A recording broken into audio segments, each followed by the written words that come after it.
Hi everyone, thanks for coming to the channel.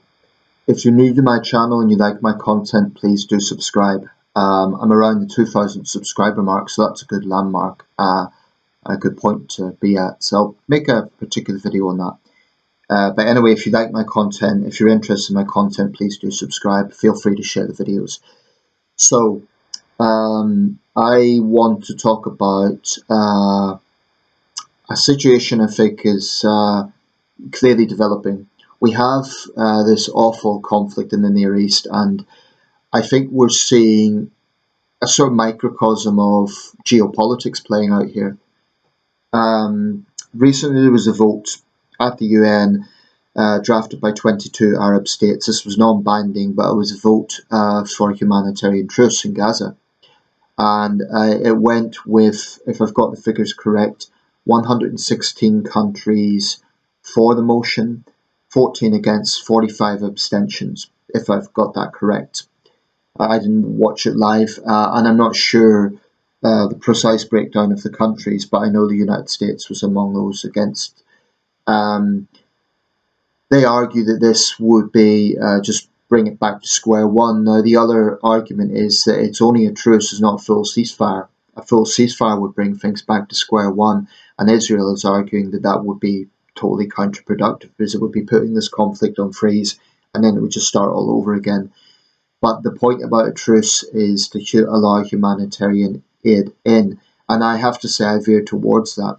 I think that the situation there really is in Gaza is dire. It has to be one of the worst places on earth. There's some stiff competition right now: Haiti, Eastern Ukraine, Sudan, Burma. There's some pretty grim situations in this world, but definitely Gaza must be pretty high up there. And I think what's particularly tragic about this war is how many children have died on both sides. But I'll get back to that in a minute, specifically the war. I want to talk about Putin. The Russian dictator has come out and, used this very much as a way to attack the West.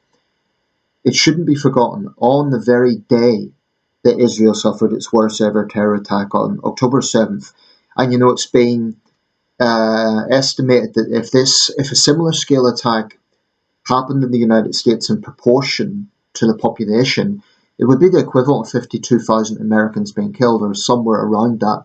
The United States has about 330 million people, 335 million, give or take. Israel's about 9 million. It's a small country, similar in size, population to Belgium or the Czech Republic. It's a small country, and in area it's even smaller.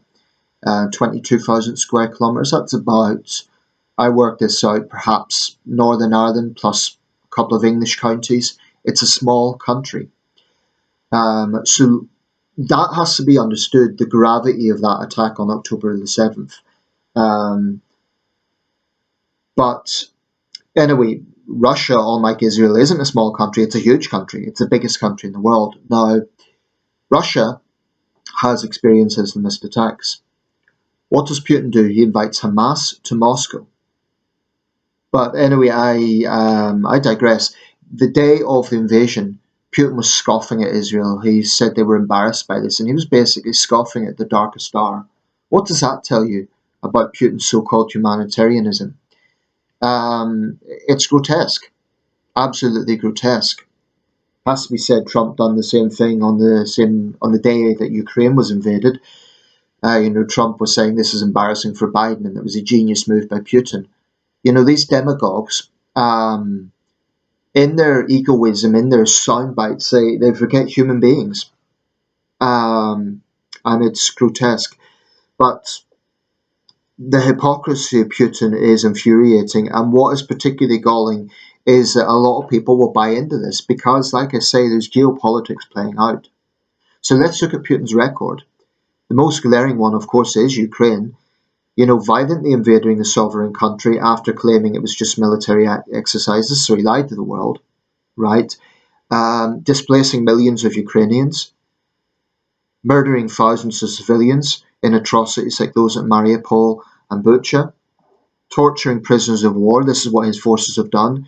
Indiscriminate looting and murder, and particularly heinously kidnapping thousands of Ukrainian children and transporting them to Russia. This is something Stalin would be proud of.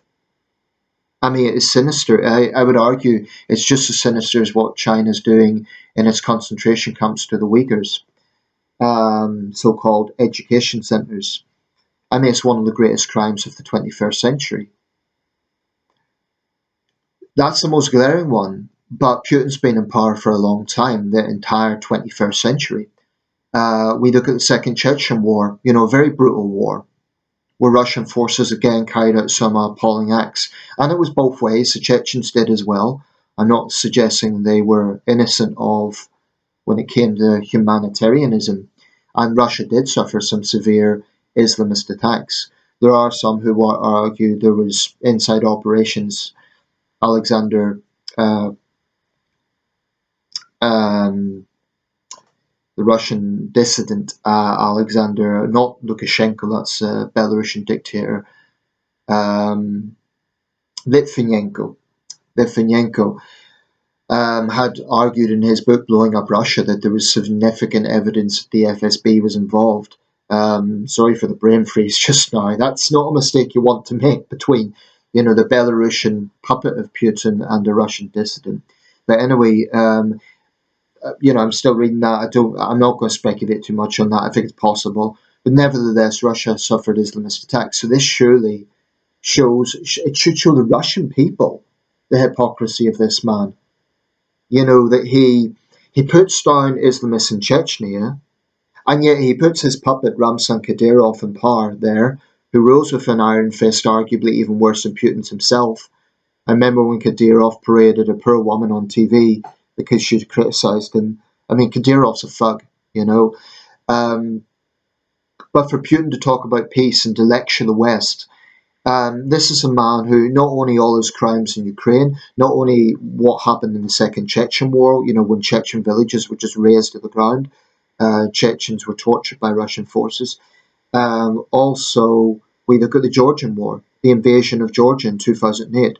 We look at 10 years of the war in Syria, where since 2015, almost the whole of that war, Putin has been propping up the murderous Assad regime. And, if you look at Russian propaganda, it's one of the biggest lies of the 21st century. For a good chunk of the 2010s, RT and other Russian mouthpieces said that Assad's just an embattled president fighting terrorists. They failed to mention that war began when the Assad regime brutally put down legitimate protests. Now, in 2011, the people protesting in Deira were not Islamists. They were ordinary Syrians fed up of corruption, fed up of rising fuel prices, unemployment. That is the origins of that war. And yes, ISIS and other vicious, sadistic Islamist groups took advantage of it. But the narrative that, the West created ISIS, it's the sort of propaganda that taps into Putin's hands.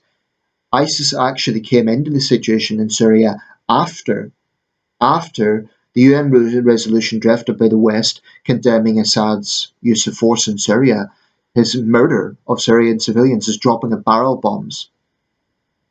So for Putin, with this track record, to talk about peace in the Holy Land is sick. And then he invites Hamas to Moscow. You have an Islamist mob attacking an airport in Dagestan, shouting death to the Jews. I know Putin's full of it, and a lot of people in the West do, but the scary thing is there are a lot of people in developing countries, a large part of Africa, large parts of Asia, just blindly believe Putin because they are blinded by their own anti-West bias. I don't think they really care about the truth. They just think, he's speaking out against the West, so we'll support him. They don't really care about the facts. But I just think it's like Satan rebuking sin for Putin to talk about peace. It's a cold-blooded insult. Of course, he's done similar things in Ukraine, talk about truces, when he launched that war, and the Ukrainians are fighting for their survival. Now, the wars between Israel and Hamas and Ukraine are very different in nature, so it would be wrong to draw direct analogies. But for Putin to talk about peace, it's reprehensible. Olaf Scholz condemned this, and he was absolutely right. I'll just draw up with this. Indian news was, mocking Schultz and doing the usual thing of attacking the West. Frankly, these days, Indian outlets that we on are starting to sound like RT. They are pushing a very aggressive anti-West narrative, and a lot of it is based on BS. A lot of it is based on personal grievances particularly against the United Kingdom. And I believe that. I think there's, frankly, Indian nationalists with a chip on their shoulder about the empire. So they have to find every little opportunity to push negative news about the UK, even at this AI tech summit, but that's for another video. Anyway, I'll wrap this up, but Putin's hypocrisy is disgusting, and Europe knows that, or most of Europe does anyway, a good bit of North America. There's plenty of Putin apologists in the West, and under no illusions about that. But what I find really troubling is the number of people in developing countries that buy into Russian lies. And, they don't care where Ukraine is in the world. They don't care about Ukrainians. And of course, there's dirty games going on. And I'm not saying that the other great powers don't do it as well. America does it, but I'm talking about trade. Russia's probably promised these countries investment. America does the same thing, to be fair, in UN votes. But it's the ugly side of geopolitics, where it's all about money and trade as opposed to what is right. Now, I do think there should be a humanitarian truce, not a full ceasefire, a truce in Gaza. Although the question is, would Hamas abide by it? The answer is probably not. They'll probably continue firing rockets. But I do think Israel risks losing support. I just don't think that Putin, of all people, is in any position to talk about peace. What he should be doing now is reassuring Russian citizens that an Islamist mob isn't threatening them, as they done at Dagestan airport. The irony, of course, is during the Chechen wars, then, the narrative was these scary Islamist terrorists. Now Putin finds that they're convenient. They're convenient to use as mercenaries in Ukraine. They're convenient to, stir up sentiments against Israel. Russia's run by a gangster regime. This has to be understood. The Putin government is not a normal government. It's not even a normal dictatorship. It's basically like a mafia outfit. And, I see the death of Prigozhin as just one Don killing another Don. That's how the Russian state works. And it's rotten with corruption. It's built on lies. And I think we need to know our enemy in this country. And as long as Putin is in power, I think he will exploit these conflicts for cynical and poisonous ends. And I think Israel should take note of this. I think Israel should be very aware that Russia is not its ally. If it was in any doubt before, it should be in no doubt whatsoever now. But whatever you think of what's happening in Gaza, for Putin of all people to be talking about peace is a sick joke. And I'll leave it there. Olaf Scholz was absolutely right about that.